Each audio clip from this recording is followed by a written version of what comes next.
முன்னானத்து ஒரு கார்த்தி மாட்டினாப்புல தானார் தமிழில் அப்படியே போட்டோம். இல்லை அதுதான் அடுத்து சொல்ல வந்தேன். அதுக்குள்ள அவசரம் ஆர்எஸ்எஸ்ஸே வியந்து பார்க்குற அளவுக்கு சே நம்மளுக்கு இப்படி ஒரு தேவையாவா அப்படின்னு வியந்து பார்க்குற அளவுக்கு ஒரு வாய்வித்தை காட்டியிருந்தார். அதாவது வாத திறமையை சொன்னேன் உடனே பார்க்கறது. அதே போல இன்னைக்கு ஒரு மாதிரி இன்னைக்கு ஒரு நேற்று ஒரு நான் உண்மையா கண்டிக்கிறேன். என்ன பெண்பால்ல இருக்குது, ஆண்பால்ல இல்ல. இதுதான் சொல்றாரு பெரியாரு. தமிழ்ல கூட பாலின சமத்துவம் இல்ல. நீங்க ஒழுங்கீனமா ஒரு பொம்பளை இருக்கானா அவளுக்கு தேவை வச்சிருக்கீங்க, ஆம்பளைக்கு என்னடா வச்சிருக்கீங்கன்னு கேக்குறாரு. தமிழ்ல பெண்களுக்கு பாலின சமத்துவம் வச்சுக்கோங்க. அது இனிமே நம்ம வைக்கலாம். ஆனா அது இல்லன்னு பேசுனவர் தான் பெரியாரு. பெரியார் இல்லன்னு சொன்னார்ல, வருத்தப்பட்டார்ல. இப்ப அதுக்கு ஒரு பேர் நம்ம வச்சு விட்டோம்னு பெரியார் வழியில நம்ம வச்சு விட்டுருவோம். இனிமே சீமான். ஒழுங்கீனமாக இருக்கின்ற ஆண்களுக்கு பெயர் சீமான். ரைட். அதன் அடிப்படையில நேற்று ஒரு பேசிருக்கிறான். அவன் நேற்று ஒரு கார்த்தி, முந்தாள் ஒரு கார்த்தி. அவரு என்னென்னலாம் ஆயுதத்தை செய்ய ஸ்லிப் ஆச்சு, எங்க வடிந்தது ரத்தம் அப்படிங்கறது எல்லாத்தையும் தான் இந்த வீடியோல பார்க்க போறோம். வீடியோக்குள்ள போறதுக்கு முன்னாடி விசிகா தோழர்களுக்கு 2 விஷயம். ஒரு வாழ்த்துக்கள், ஒரு வேண்டுகோள். முதல்ல வாழ்த்துக்கள் எதுக்கு அப்படின்னா, மாநில கட்சி அந்தஸ்தை அங்கீகாரத்தை பெற்றிருக்கிறது விடுதலை சிறுத்தைகள் கட்சி. அதனால விசிகா தோழர்களுக்கும் சிறுத்தைகளுக்கும் வாழ்த்துக்களை தெரிவித்துக் கொள்கிறோம். 30 வருஷம் கஷ்டப்பட்டு நாயா பேய அலைஞ்சு ரத்தம் சிந்தி இந்த அங்கீகாரத்தை பெற்றிருக்கிறார்கள். சிறுத்தைகளின் போராட்டம், உழைப்பு, தலைவரின் உழைப்பு, அதற்கான அங்கீகாரத்தை பங்களிப்புகள் பெற்றிருக்கிறது. வேண்டுகோள் என்ன அப்படின்னா, ஒரே ஒரு அமைப்பாய் திரளும் புத்தகத்தை எடுத்து கையில ரெடியா வச்சுக்குங்க. ஏன்னு நான் வீடியோவில் சொல்றேன்.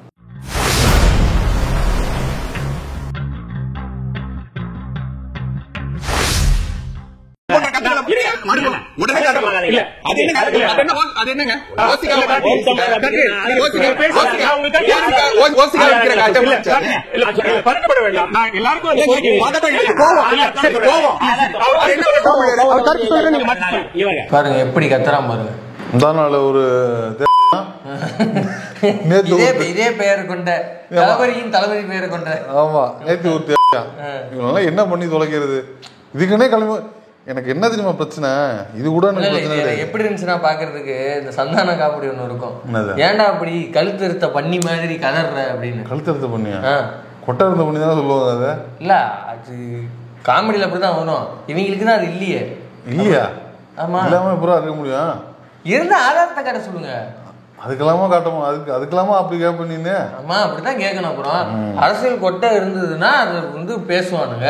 அப்ப அது இல்ல குனிஞ்சு அவனதான் பாத்துக்கணும். எனக்கு என்ன பிரச்சனைனா, இந்த பைத்தியகார நாயர்கள்ட்ட உட்காந்துக்கிட்டு நம்ம ஆட்கள் போற ஆட்கள், வன்னியரசன், தமிழன் பிரசன்னா, தியாகு தோழரு, சுபோகி தோழரு, அல்லது ஆதவன் தீட்சன்யா, இவங்கெல்லாம் போய் உட்காந்துக்கிட்டு இந்த பைத்தியகார நாய் கூட டிபேட் பண்றதுக்கு பாரு, ஐயோ தாங்க முடியல, நம்மளால பார்க்க முடியல. ஆமா, இவங்க பிஹெச்டி படிச்சு போற மாதிரி உட்காந்துருக்காங்க. இவங்கெல்லாம் 1ஆம் கிளாஸ் தாண்டாம உட்காந்து அந்த பைத்தியக்காரனாங்க. அது ஒரு தர்க்க அறிவு கிடையாது. எதை பேசணும், எப்படி பேசணும், ஒரு இடமும் தெரியாது. எதையாவது லூசுத்தனமா பேசிக்கிட்டு இருப்பானுங்க.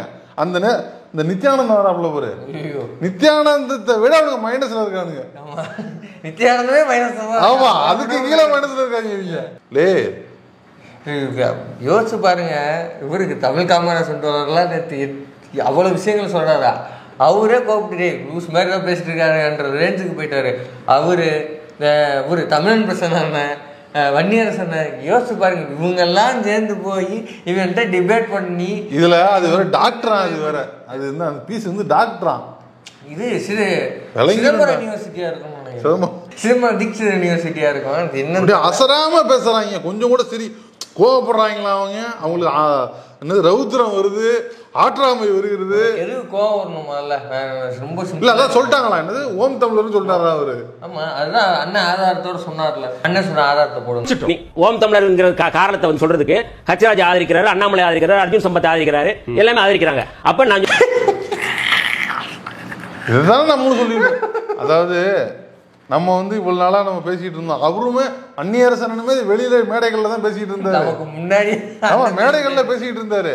நேத்தி அவரு இவங்களுக்கு மரியாதை இல்லை, இனிமே இவன் உச்சபட்சத்தை அடைஞ்சிட்டான். இனிமே ஓம் தமிழர் தான், அவ்வளவுதான், நீ பீக்கு அடைஞ்சிட்ட. அதனால இனிமே டிபேட்லயே ஓம் தமிழர் தான் ஆரம்பிச்சிட்டாரு. கொட்டையத்தை பண்ணி மாதிரி கத்திட்டு அது ஷேமிங் ரொம்ப தவறுண்ணே. சரி, கொட்டையில உறுப்பை நீங்க குத்தி காட்டுவீங்களா? கொட்டையை பண்ணி மாதிரி கத்துறான் அப்படி வச்சுப்போம். டிசேபிள்டு ஜோக்க அடிக்க கூடாது, சரியா? மன்னிப்பு கேளுங்க. எனக்கு எப்படா தெரியும் அவனுக்கு இருக்குல்லன்னு? லாஜிக் இல்லாம பேசக்கூடாதுல்ல. இருந்தா ஆதாரத்தை காட்ட சொல்லுங்க, இருக்குன்னா ஆதாரத்தை காட்ட சொல்லுங்க. இப்ப ஒண்ணும் இல்ல, வன்னியரசன் பேசினார்ல ஓம் தமிழர் அப்படிங்கிறதுக்கு, அவர் ஆர்குமெண்ட் அவரு நிறுவனாரா இல்லையா? பார் அண்ணாமலை ஆதரிக்கிறார், ஹெச்ராஜாவெல்லாம் நம்ம ஒரு எக்ஸாம்பிள்ல ஒரு டிபேட்ல பேச வேண்டிய சூழ்நிலை இருக்கிறோம். ஹெச்ராஜா ஆதரிக்கிறார். அப்ப இப்ப யாரு? இதான் அரசியல் மாமேதை ஆர்எஸ்எஸ் சங்கிகளுக்கு பேசினார், இதோட வந்து சேர்ந்துருவாரு. அதே ஆர்எஸ் சங்கிகளுக்கு விலக்கு பிடிக்கிற வேலையை தான் நாம் தமிழர் செய்து ரொம்ப நாளா சொல்லிட்டு இருக்கிறோம். முள் பொறுக்குகிற அதேதான். நேத்து என்னன்னா ஹெச்ராஜா ஆதரவு தெரிவிக்கிறேன், என் நண்பர் சீமான்னு சொல்றான்டா, இதுக்கு மேலடா வேணும்? சகினா சக நண்பர் சக தோழன் தான், அதான் சொல்றேன். நேற்று ப்ரூவ் ஆயிடுச்சுல. ஹெச்ராஜா உங்களை ஆதரிக்கிறான்னு நீங்க வெக்கப்படணும். நாம் தமிழர் கட்சியை கழிச்சுட்டு போயிடணும், வேற வழியே கிடையாது. ஆமா ஆமா, அதுக்காக ஹெச்ராஜா உங்களை பாராட்டுன்னு தெரிஞ்சுக்க வேண்டியதான். அதுக்கு தேவையில்லைங்கிற என்னது மாவட்டமா காலி ஆயிட்டு இருக்குது, அவ்வளவுதான். இனிமே பாக்கியராசன், ஐயோ அதுவும் பாக்கியராசன் கூட பாக்கியராசன் அந்த ஒரு மாசம் 2 லட்ச ரூபா கொடுத்து வீடு இருக்காருல்ல, வீடு 2 லட்ச ரூபா, அந்த வீடு மட்டும்தான். அந்த வீடுன்னு அவெல்லாம் சொல்லிட்டேன். பெரியார் திட்டி பேச மாட்டானுமே அந்த ஆள், எப்படி காசு வரும்? அதெல்லாம் வராது. அம்மாவும் நீயே அப்பாவும் நீயே அன்புடனே ஆதரிக்கும் தெய்வமும் நீ போக வேண்டியதுதான்.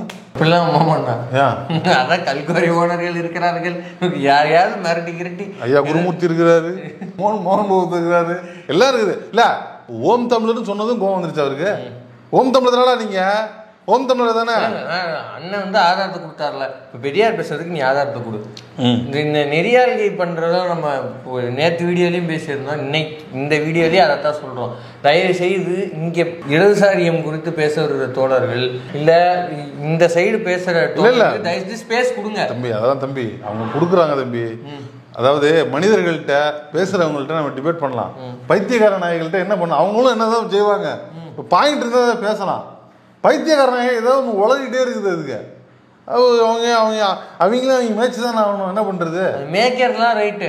இப்ப நம்ம தோழர்களை மறிக்க தெரியுதுல்ல, இப்ப அதே போல அங்கிட்டு இருக்கவே மறிங்கிறான், அதை கேட்க மாட்டேங்கிறாங்க. நேற்று நெறியாள்கையில தொடர்ந்து நம்ம தோழர்கள் ஏதாவது ஒரு கருத்தை சொல்லி முடிக்கிறதுக்குள்ள இல்ல அது வேண்டாமே, இது இந்த வார்த்தைகள் அப்படி சொல்றாங்களே தவிர அதே ஸ்கேல கொண்டு போய் அங்க வைக்க மாட்டேங்கிறாங்க. 2 நாள் ஆதாரங்கன்னு எல்லாரும் கேட்டுட்டு இருக்கோம்ல, டிபேட்லயும் சரி பிரஸ்லயும் சரி. அண்ணாமலை ஆதாரம் தானு சொன்னாப்ல, இல்ல அண்ணாமலைகிட்ட ஆதாரம் கேட்டீங்களா? 2 நாளா டிபேட்ல பேச வராங்க இந்த பைத்தியக்கார நாய்கள். இந்த பைத்தியக்கார நாய்கள்கிட்ட யாருமே எதுக்கு ஆதாரத்தை கேட்க மாட்டேங்கிறீங்க? ஆதாரத்தை கொடுக்கல அப்படின்னா அதுக்கு தர்க்கம் என்ன? நீ ஏதாவது ஒன்று பேசி விட்டு போவ, அதுக்கு தமிழ்நாடு பதட்டம் அடையும், எல்லாரும் வேலை வெட்டி எல்லாம் பேசிட்டு இருப்பாங்க. இதுக்கு பேர் தான் நீ பேசுறதா? இதுக்கு பேர் அரசியல் தர்க்கமானு நீங்க கேட்கணுமா இல்லையா? நேற்று நம்ம சைடு அவன் பேசுனது ஒரு அரசியல் அரசியல் குற்றச்சாட்டு இல்ல, அவன் பேசுனது ஃபேக்சுவல் எரர். அந்த ஃபேக்சுவல் எரருக்கு ஆதாரம் கொடுக்கணும், இல்லைன்னா அவனை பொது மன்னிப்பு கேட்க வைக்கணும். அதுதானே நீங்க கேட்க வைக்கணும். அதை கேட்காம எல்லாரும் கடந்து போயிட்டீங்களா? எப்படி என்ன நெறியாள்கை பண்றீங்க நீங்க? நெறியாள்கை பண்றவங்க கேள்விக்கு இன்னொரு கேள்வி கேட்கறது எப்படி பதிலா இருக்கும்? இல்ல நெறியாள்கை பண்றவங்க எல்லாமே இந்த அரசியல் விமர்சனம் தயவு செய்து பெரியார் மேல இவன் பூசினதுங்கிறது அவதூறு, ஆமா அது விமர்சனம்னே எடுத்துக்க முடியாது. அது எப்படி அரசியல் விமர்சனம் ஆகும்? தயவு செஞ்சு அதை நிப்பாட்டுங்க. நேற்று நெறியாள்கையில ஒரே ஒரு நல்ல விஷயம் தான், மறிச்சு நேற்று தேவையான இருக்கான்ல அவன்கிட்ட ஆதாரத்தை கொடுத்துருங்க. இப்போ ஒண்ணு பேசுறப்ப ஒரு ஆதாரம் காட்டுங்களா? அதே மாதிரி பெரிய அது என்னங்க உங்களுக்கு தயக்கம்? ஆதாரத்தை கொடுன்னு கேளுங்க, என்ன பிரச்சனை கேளுங்க. அடுத்து இவன் ஓம் தமிழ்னு சொன்னா அவனுக்கு கோவம் வருது இல்ல. இப்ப அண்ணன் சொன்ன மாதிரி இவனுக்கு இப்படித்தானே செயல்படுறானுங்க. நான் தெரியாம கேட்கிறேன், ஓசிகாவாப்பா அப்படின்னு கேட்கறான். விசிகா தோழர்கள் தயவு செய்து கையில ஒரு அமைப்பாய் திருவள்ளுவம் புக்கை எடுத்து ரெடியா வச்சுங்க. நான் எதுக்குன்னு சொல்றேன். இப்போ ஓசிகான்னு சொல்றான், விசிகா சனாதனத்துக்கு துணை போகிறது, பாஜக ஆதரவு நிலைப்பாடு எதிர்க்கிறது சொத்தா பாஜகன்னே சிரிப்பான். சிரிக்க மாட்டான், அவன் டென்ஷன் ஆவான். ஏண்டா இன்னும் பிளாட்டா இருக்கா, அவனுக்கு போற இடத்தெல்லாம் நம்ம எங்களை தூக்கி போட்டு மீச்சுக்கு இருக்காங்க, அவன் போய் என்ன கூட்டுன்னு சொல்லிக்கிட்டு. அது மட்டும் இல்ல, இப்பதான் ஒரு வாரத்துக்கு முன்னாடி ஒரு தீர்ப்பு வந்துச்சு. தொல் திருமாவளவன் அவர்கள் வந்து ஒரு அதுக்கு முன்னாடி 6 மாசத்துக்கு முன்னாடி வந்து அவர் வந்து பெண்களை பத்தி தவறா பேசிட்டாரு. இல்ல மனுஸ்மிருதி குறித்து, மனுஸ்மிருதியில் இருக்கிறது குறித்து அவர் வந்து பேசுறாரு. பேசுறது விட்டு இந்த சனாதன சக்திகள் போய் வழக்கு போடுறாங்க. பாருங்க, பெண்களை இழிவுபடுத்தி திருமாவளவன் அவர்கள் பேசிவிட்டார் அப்படின்னு தலைவர் அதை சேலஞ்ச் பண்றாரு கோர்ட்ல, நீ போடு அப்படின்னு. அந்த வழக்குக்கு போன வரை தீர்ப்பு வருது. நீதிமன்றம் என்ன சொல்லுது? நீ தொல் திருமாவளவன் அப்படி பேசவில்லை, அவர் பேசியதில் எந்த தவறும் இல்லை, அவர் பேசியது முழுக்க மனுஸ்மிருதியில் இருக்கிறது, அதைத்தான் அவர் வந்து மேற்கோள் காட்டி பேசினார், அதில் தவறு இல்லை, அவர் குற்றவாளி இல்லை அப்படின்னு தீர்ப்பு கொடுத்து. மனுஸ்மிருதியில் என்ன இருக்கிறதோ அதான் அவர் பேசியிருக்காரு. அவருடைய சொந்த கருத்தோ அவருடைய இதுவோ கிடையாது. மனுஸ்மிருதியில் அப்படித்தான். அப்ப என்ன அர்த்தம்னா, இனிமேல் நம்ம மனுஸ்மிருதியை பேசலாம், எல்லாரும் மனுஸ்மிருதி என்ன இருக்கோ நம்ம எல்லாரும் பொது வெளியில பேசலாம், அவ்வளவுதான். மனுஸ்மிருதியில் என்ன இருக்கோ அதான் பேசியிருக்காரு அப்படின்னு கோர்ட்டே சொல்லி மனுஸ்மிருதியில் அப்படித்தான் இருக்கு, அதான பொருள். இப்படி தலைவர் மேல வழக்கு இருக்கு இல்லையா? அதே போல எடுத்துங்க, இவர் நம்ம துணை முதல்வர்கள் மேல வழக்கு இருக்கு, இன்னமும் இருக்கு. எதுக்காக? சனாதன ஒழிப்பு மாநாடுல பேசினதை ஒட்டி சனாதனத்தை ஒழிப்போம்னு சொன்னாரு, அதனால இருக்குது. எல்லாம் விடுங்க. சு வெங்கடேசன் தோழர் அவருடைய பேர் பத்திரிகையில இருந்தது, அவர் வருவதாக இருந்தது. அப்ப அவர் பார்லிமெண்ட்ல இருந்தாரு நினைக்கிறேன். பேரு போட்டிருந்ததுக்காகவே அவர் மேல வழக்கு. அது கோர்ட்ல நிக்காது, முதல்ல அவர் இல்லைன்னு பேசிடுவாங்க. இது நிக்கலங்கிறதெல்லாம் வேற, நான் சொல்றேன். நான் அடுத்து தாமியகாசா தோழர்கள் மேல வழக்கு. ஏன்னா நடத்துனதவங்க பிரகதி சொல்ற ஆர்கனைஸ் பண்ணதுக்கு அவர் மேல வழக்கு.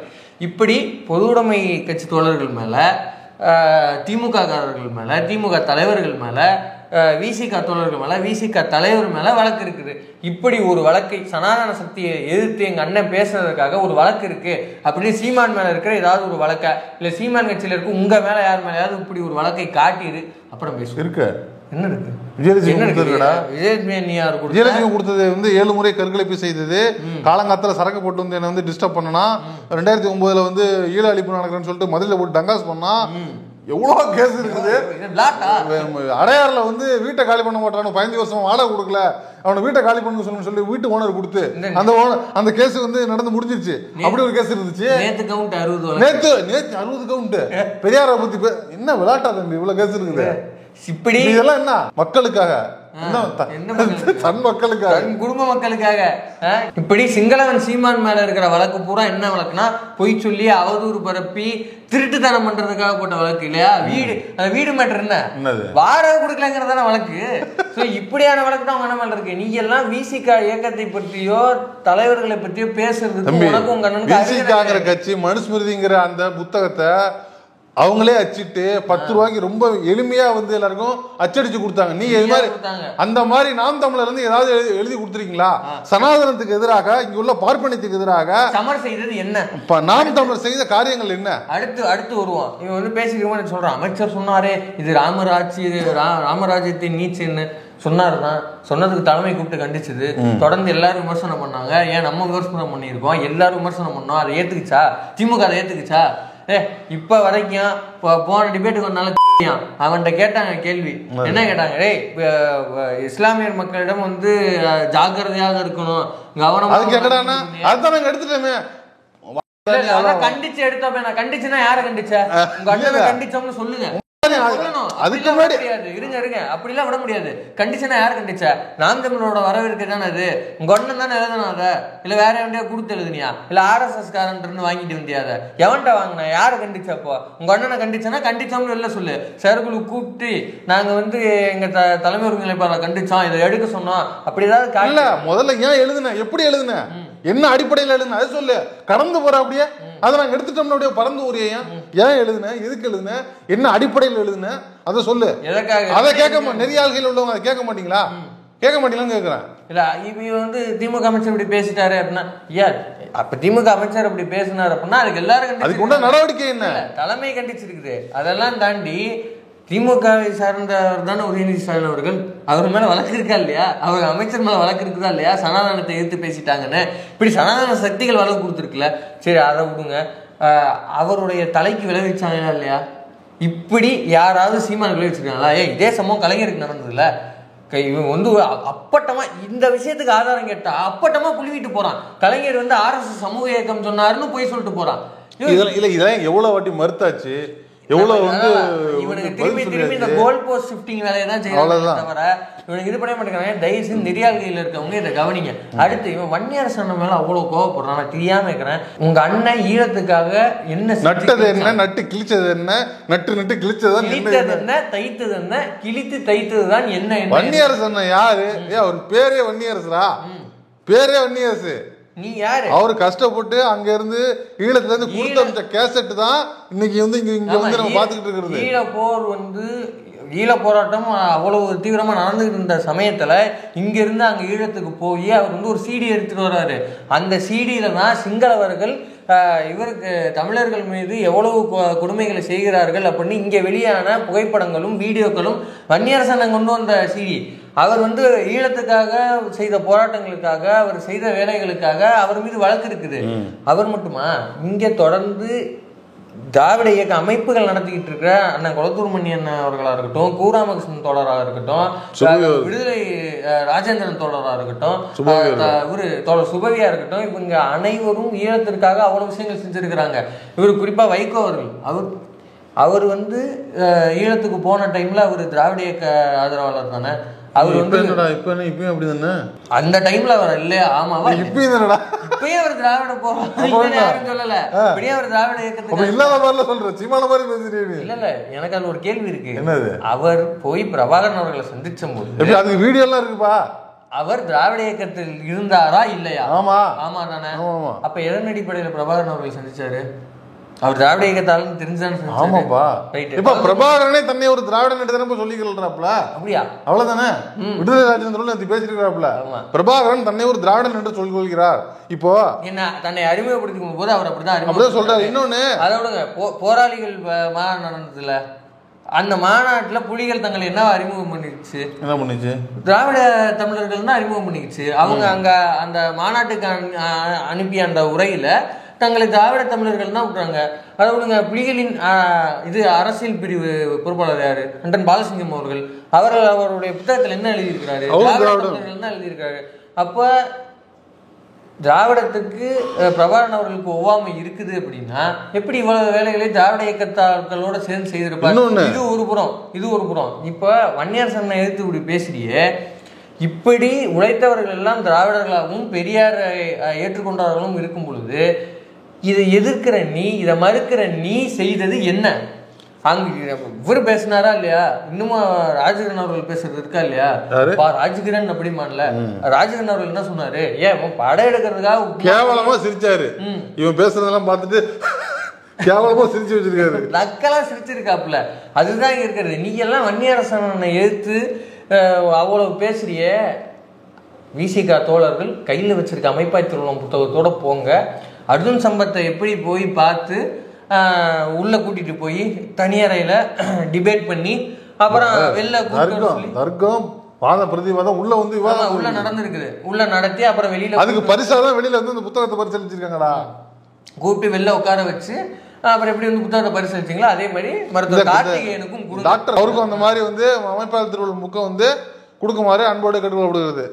உங்க அண்ணன்லாம் வந்து ஈழத்துக்கு ஒன்னையும் செய்யல, சரியா? உங்க அண்ணன் செஞ்சதுன்னா ஈழத்துக்கு துரோகம் தான் பண்ணான். உங்க அண்ணன் ஈழ துரோகி. அதனால ஈழத்துக்காக போராடிய போராளிகள் பற்றியோ இல்லை இப்படி ஈழ போராட்டத்துக்கு இங்கிருந்து உதவி செய்த தோழர்கள் பற்றியோ பேசுவதற்கு உனக்கு தகுதியே கிடையாது. அடுத்து இந்த மாதிரி இருக்க வரேன். சீமான் பேசுகிறப்ப சொல்கிறான், 2008 சமயத்தில் நான் போய் எங்கள் அண்ணனை பார்த்துட்டு வந்ததுக்கப்புறம் தான் திராவிடம் வேற தமிழ் வேறன்னு அப்பட்டமான பொய். அதுக்கு தான் நான் அந்த கேள்வியை கேட்டேன். வைகோ அவர்கள் பிரபாகரன் அவர்களை சந்திச்ச பொழுது அவர் திராவிட இயக்கத்தை ஏற்றுக்கொண்டாரா இல்லையா? தன்னை பெரியாரியவாதியாக திமுக காரணம், இன்னும் குறிப்பா சொல்லணும்னா அவர் திமுக இருந்தார் இல்லையா? தன்னை திமுக காரணம் தான் அடையாளப்படுத்திக்கிட்டாரு. அண்ணன் குளத்தூர் மணி அண்ணன் அப்படித்தானே இது பண்ணாரு. ஒன்றும் இல்லைங்க, 2 ஃபோட்டோவை நீங்கள் எடுத்து பாருங்க. அதை நம்ம பப்ளிஷ் பண்ண முடியாது, டேக் டவுன் ஆயிருங்கிற காரணத்துக்காக நீங்கள் 2 ஃபோட்டோ வச்சு ஒப்பிட்டு பாருங்க. அண்ணன் குளத்தூர் மணி அண்ணன் வந்து பிரபாகரன் அவர்களோட நிற்கிறது எப்படி கெத்தா நிற்பாரு, சீமான் எப்படி பம்மிக்கிட்டு நிற்பான்னு பாருங்க. ஒரு தலைவரை நான் அவர்கிட்ட வந்து நெஞ்சில சாஞ்சுக்குவாரு, நான் அப்படி பேசினேன் இப்படி பேசினேன்னு பேசுறானே, அப்படியெல்லாம் இருக்கக்கூடியவன் இப்படிதான் பம்மிட்டு நிற்பானா? அதை விடுங்க. வைகோ அவர்கள் வந்து பல வீடியோ இருக்கு பிரபாகரன் அவர்களோட இருக்கிறது. அந்த வீடியோக்களையும் இல்லை அவர் இருக்கிற ஃபோட்டோ வீடியோ எடுத்து பாருங்க. அப்படியே கெத்தா அப்படியே அசால்ட்டா அப்படி கையை போட்டு நிற்பாரு பிரபாகரன் அவர்கள் மேல. அப்படி பழகினவ இப்படிதான் மம்மிட்டு நிப்பானா? சொல்லுங்க, ரெண்டையும் நீங்க ஒப்பிட்டு பாருங்க. அப்போ இவன் ஈழத்துக்கு போயிட்டு ஒரே ஒரு போட்டோ மட்டும் எடுத்துட்டு வந்து அங்க இருக்கிற ஈழ போராளிகளுக்கும் ஈழ மக்களுக்கும் துரோகத்தை தான் செஞ்சுக்கிட்டு இருக்கான். தம்பி, விடுதலை ராஜேந்திரன் தொடர்ந்து சொல்றாருல, அங்க வந்து பகுத்தறிவு கொள்கைகளை வந்து பரப்பணும்னு சொல்லிட்டு எங்கள்கிட்ட கேட்டாரு, நீங்க அங்கிருந்து ஆட்கள் அழைச்சிட்டு வாங்க, இங்க சில கூட்டங்கள் நடத்துங்க அப்படின்னு சொல்லியிருக்காரு பிரபாகரன். ஏன்னா இங்க பாருங்க, நாங்க வந்து இங்க புரட்சி போராட்டம்னு துப்பாக்கி எடுத்து நிக்கிறோம், இந்த மக்கள் கோயில் குளம் சுத்திட்டு இருக்குது, இதை வச்சுட்டு நாங்க எப்படி புரட்சி பண்றதுன்னு பிரபாகரன் கேட்டதாக சொல்றாப்ல.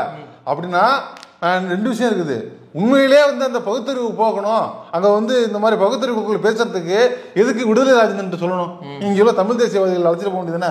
போலி தமிழ் தேசியவாதிகள் இருப்பாங்களே, அவனை கூட்டு போக வேண்டியதுதானே? பேச்சாளர் தானே அவர் கூப்பிட்டாரு. இன்னொன்னு சொல்றாப்ல, அங்குள்ள பெண் புலிகள் தாலி அணிவதை வேண்டாம்னு சொல்லியிருக்காப்ல. அப்படியே நீங்க தாலி அணிஞ்சுக்கணும்னா நீங்க புலிகள் அமைப்பில் உள்ள ஏதாவது சின்னத்தை புலியவோ புலி போன்ற ஏதாவது வந்து ஒரு உள்ளதை வந்து நீங்க ஏதோ ஒரு சின்னத்தையோ தாலியா போட்டுக்குங்க அப்படின்னு சொல்றாரு. அது மட்டும் இல்லாம தை முதல் நாள் தான் நமக்கு வந்து தமிழ் புத்தாண்டு அப்படின்னு அறிவிச்சிருக்கிறாரு. அங்க பேங்க்ல உள்ளவங்களுக்கு அந்த விடுமுறை நாளும் அறிவிச்சிருக்கிறாரு. இதெல்லாம் இந்த பைத்தியக்காரன் என்னைக்காவது பேசிருக்காங்களா? இதெல்லாம் இங்க வந்து பரப்பியிருக்காங்களா? இதுதான் ஆக்சுவலா பேச வேண்டியது.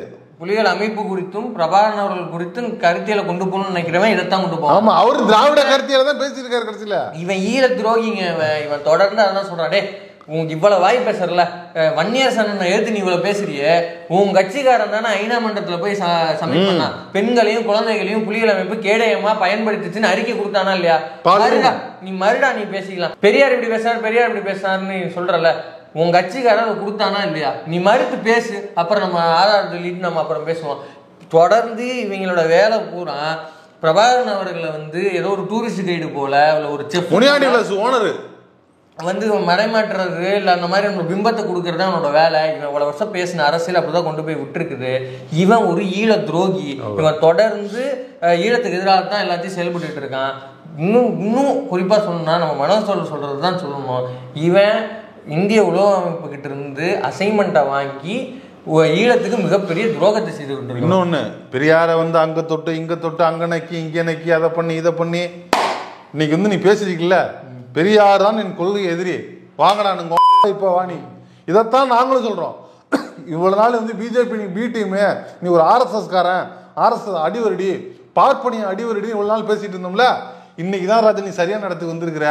பெரியாரே கொள்கை எதிரி, இப்ப வாடா, இப்ப பேசிப்போம், இப்ப வந்து நீயா நானும் பாத்துருவோம். மஸ்டர் கூட நிக்க மாட்டேன், உனக்கெல்லாம் ஒரு இடவும் தெரியாது. இனிமேதான் உனக்கு நம்மளுக்கும் ஆட்டமே இருக்குது. ஆதாரத்தை